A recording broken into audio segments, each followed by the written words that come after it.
So how can leaders encourage innovation in the education space? How do you encourage innovation in that space? What do you see happening? I think I think different people are doing, have done different things to catalyze innovation. I think I think one thing that just had to happen, which happened very slowly in education compared to other sectors of the economy, education just lagged in terms of having digital natives driving things. It lagged in terms of connectivity in schools, and so that was, just an incredible impediment.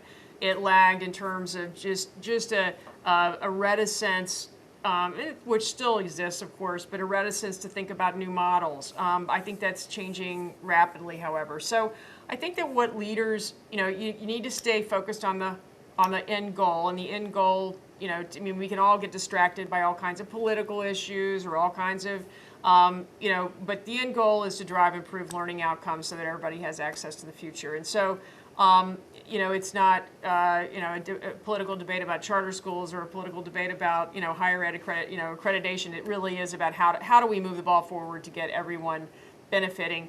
And I think you've seen incredible leadership from different types of entrepreneurs. Actually, first just focused on some of these really big impediments, like how do we get schools more connected. Universities were always pretty good. K-12 was pretty bad. I think there have been some great initiatives out of the Obama administration, has led the Connect Ed initiatives, and there have been some great leaders from the corporate space actually partnered with them on that to help advance the ball.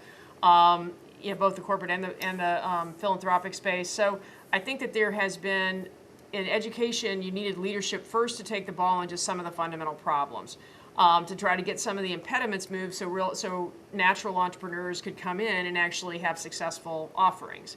Because you couldn't have a successful digital offering, which people tried in 1999, 2000, if you took a computer into a classroom and there was no Wi-Fi. So it was going to be really difficult for anything like that to work until some of these basic things got fixed. And while they're not all fixed, some really good things have happened there.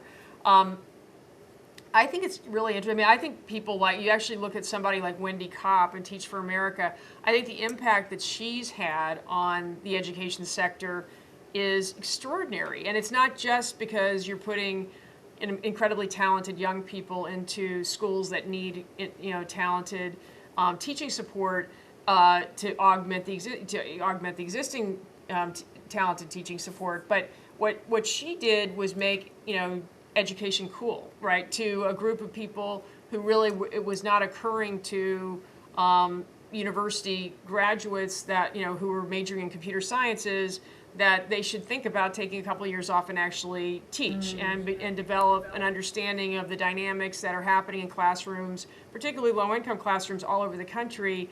And so the impact she's had, while it's been pragmatic on a impact children level, I think the impact she's had on the thinking of generations and the importance of teaching, and that it is something that the CS major at MIT ought to be thinking about doing, even if for an interim period. So we've seen, as a result of groups like that, this outpouring of talent into both into schools, but also into entrepreneurial endeavors. So if you can actually look at a lot of education technology companies have, the talent that is poured into the ed tech sector, which really had not existed. I certainly don't just credit to Teach for America, but it has been, I think there's just been an incredibly heightened awareness of the importance of addressing our fundamental issues, and I think the talent level that we're seeing, really across the space from K-12 to higher ed to lifelong learning,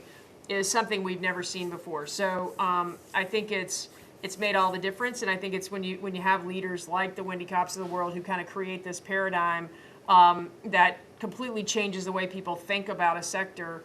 It has this ripple effect that of unintended consequences on the positive side that are hard to imagine.